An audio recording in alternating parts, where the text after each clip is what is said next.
वीर बाल दिवस पर नई दिल्ली के भारत मंडपम में राष्ट्रीय कार्यक्रम का आयोजन। प्रधानमंत्री मोदी हुए शामिल, बच्चों से किया संवाद। प्रधानमंत्री मोदी बोले कि वीर साहिबजादे भारत का गौरव, उन्होंने उम्र और व्यवस्था की हर सीमा को तोड़ा, क्रूर मुगल सल्तनत के सामने चट्टान की तरह खड़े रहे। प्रधानमंत्री बोले कि हमारी सरकार ने वीर बाल दिवस मनाना शुरू किया। मुझे इस बात की तसल्ली, साहसी प्रतिभावान युवाओं के लिए एक मंच तैयार हुआ है। प्रधानमंत्री का इशारों में विपक्ष पर अटैक। बोले पुरानी व्यवस्था में चारों तरफ निराशा थी, आज मंच मिला तो युवाओं के सपनों को पंख लग गए।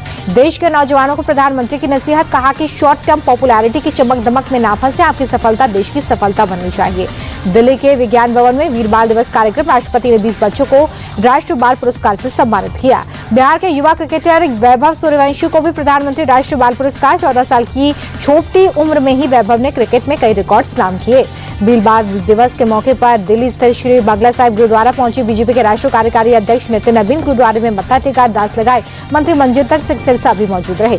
वीर बाल दिवस और साहिब श्री गुरु तेग बहादुर जी की 350वीं शहीदी जयंती पर लखनऊ में कीर्तन समागम कार्यक्रम, सीएम योगी आदित्यनाथ शामिल हुए।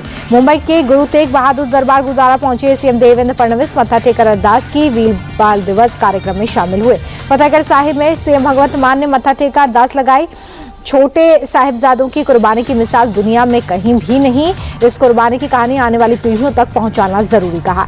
जयपुर के जम्मू द्रव्यों के खिलाफ पुलिस का एक्शन, कई आरोपियों को हिरासत में लिया, इलाके में फ्लैग मार्च भी निकाला। जयपुर में मस्जिद के बाहर बड़े पत्थरों को हटाने पर हुआ था विवाद, समुदाय विशेष के लोगों ने काटा बवाल, पुलिस पर की पत्थरबाजी।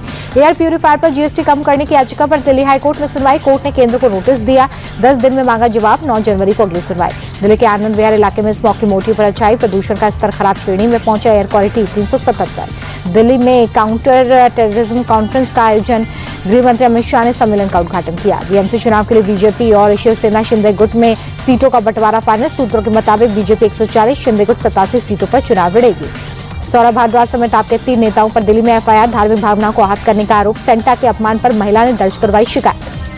आप नेताओं के खिलाफ एफआईआर दर्ज होने के बाद बीजेपी हमलावर, दिल्ली बीजेपी अध्यक्ष वीरेंद्र सचदेवा ने मर्यादा के पालन की नसीहत दी। टीएमसी से निष्कासित एमएलए और जनता उन्नयन पार्टी के संस्थापक हुमायूं कबीर का बड़ा बयान, बोले 2026 के चुनाव में किंग मेकर नहीं, किंग बनूंगा, बंगाल में मुस्लिम सरकार बनेगी।